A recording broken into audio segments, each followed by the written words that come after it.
फांसी की सजा पाने वाली नेहा वर्मा, हाई कोर्ट ने सुनाई 3 बार फांसी देने की सजा। एक ही परिवार की 3 महिलाओं को दी थी दर्दनाक मौत। इसकी पूरी कहानी सुनने के बाद आपके रोंगटे खड़े हो जाएंगे। सॉरी आंटी, मैंने देखा नहीं, ये उसकी स्क्रिप्ट के पहले शब्द थे और इस स्क्रिप्ट का अंत था एक के बाद एक 3 लाशों को जमीन पर बिछा देना। इस स्क्रिप्ट की राइटर थी नेहा वर्मा, जिसे हाई कोर्ट ने रेयरेस्ट ऑफ रेयर क्रिमिनल माना और 3 बार फांसी के फंदे पर चढ़ाने का आदेश दे दिया। नेहा वर्मा ने मौत की यह स्क्रिप्ट किसी फिल्म के लिए नहीं लिखी थी, बल्कि एक खौफनाक प्लानिंग इस लड़की ने रियल लाइफ में रची थी, जिसका अंत डराने वाला था। शक्ल से मासूम सी दिखने वाली नेहा वर्मा महज 23 साल की थी जब उसने इतने भयानक गुनाह को अंजाम दिया। उसकी भोली शक्ल को देखकर कोई ये सोच भी नहीं कर सकता था कि ये लड़की 3 लोगों की जान ले सकती है। नेहा जितनी खूबसूरत थी उतनी ही महत्वाकांक्षी भी थी। मिडिल क्लास से ताल्लुक रखने वाली नेहा लड़की अमीर बनने के ख्वाब देखती थी। जब भी नेहा किसी की दौलत को देखती थी तो उसके मन में भी अमीर बनने की लालसा और बढ़ जाती थी। वह ढेर सारा पैसा कमाना चाहती थी। बस इसी पैसे की चाह ने उसे गुनाह के अंधेरे में ढकेल दिया। इंदौर के श्रीनगर इलाके में बने ऑर्बिट मॉल में शुरुआत हुई नेहा के खतरनाक प्लान की। उसने मॉल में एक महिला को देखा जो बेहद अमीर घर की लग रही थी। उस महिला ने काफी ज्वेलरी पहनी हुई थी, काफी गहने पहने हुए थे, हाथ में, चेहरे पे, कान में, नाक में। उसे देखकर उसकी लालच बढ़ गई थी और बड़े बड़े शोरूम से वह शॉपिंग कर रही थी महिला। बस उसे देखकर नेहा को लगा कि शायद ये उसका प्लान का हिस्सा हो सकता है। नेहा जानबूझकर मिडिल एज की उस महिला से टकराई, जिसके बाद महिला के हाथ से सारा सामान गिर गया। आंटी सॉरी, मैंने देखा नहीं आपको सामने से आते हुए। नेहा ने अपनी भोली सी सूरत बनाकर उस महिला से माफी मांगी और फटाफट जमीन पर गिरा हुआ सामान उठाने लगी। अपनी बेटी की उम्र की लड़की को देखकर महिला इस घटना को सामान्य तौर पर लिया। इस दौरान नेहा उस महिला से बात करती रही, यहाँ तक कि महिला का सामान कार तक छोड़ने भी आ गई। वह महिला भी नेहा के अच्छे व्यवहार से इतनी खुश हुई कि दोनों के बीच बातचीत होने लगी। मॉल में आई उस महिला का नाम था मेघा देशपांडे। वह एक बैंक मैनेजर की पत्नी थी। 45 साल की मेघा नेहा के जाल में फंस चुकी थी। नेहा की भोली भाली सूरत ने अपना काम कर दिया था। नेहा ने मेघा को बताया कि वह एक ब्यूटिशियन है।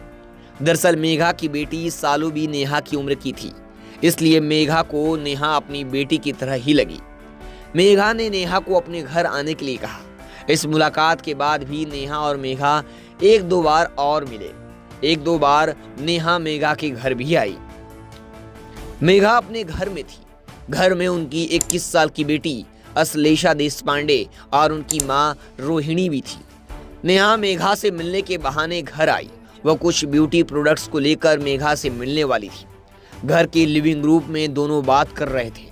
इसी दौरान नेहा ने कहा कि उसे प्रोडक्ट में कुछ कंफ्यूजन है और उसने इस कंफ्यूजन को दूर करने के लिए अपने बॉयफ्रेंड राहुल को फोन करके अपने घर बुलाया।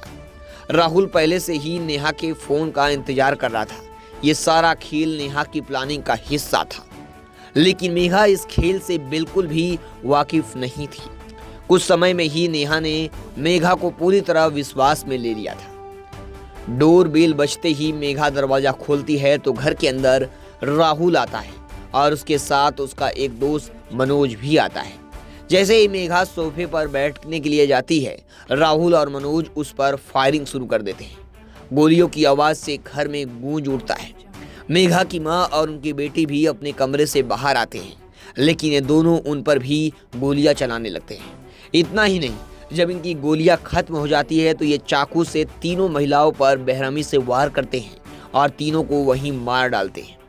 तीनों की ऑन द स्पॉट मौत हो गई। इसके बाद नेहा तीनों महिलाओं की लाश से सारी ज्वेलरी निकालती है। ये लोग घर में रखा कैश, ज्वेलरी और कीमती सामान भी इकट्ठा करते हैं और फिर तीनों वहां से फरार हो जाते हैं। घर के अंदर ये वारदात होती है और बाहर किसी को पता ही नहीं चलता है। शाम को जब मेघा के पति घर आते हैं तो पत्नी, बेटी और सास की लाश देखकर दंग रह जाते हैं। किसी को कुछ समझ नहीं आता है। पुलिस जांच शुरू करती है और जल्द ही इन तीनों आरोपियों तक पहुंच जाती है। दरअसल जिस वक्त राहुल गोलियां चला रहा था उस वक्त उसने एक गोली गलती से अपने पैर पर ही मार दी थी। वहां से फरार होने के बाद उसे इलाज के लिए अस्पताल जाना पड़ा था। बस यहीं से पुलिस को सुराग मिला और जल्द ही पुलिस ने इन तीनों को गिरफ्तार कर लिया।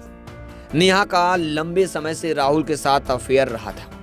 दोनों शादी करना चाहते थे, लेकिन शादी से पहले दोनों जल्दी में ज्यादा पैसा कमाना चाहते थे। उस दिन जब मॉल में नेहा ने मेघा को देखा तो उसके दिमाग में यह आइडिया आया और फिर उसने राहुल को अपने आइडिया के बारे में बताया। राहुल ने इस काम में अपने एक दोस्त मनोज को भी जोड़ दिया। पैसे के लालच में ये तीनों इतना बड़ा गुनाह करने के लिए भी तैयार हो गए।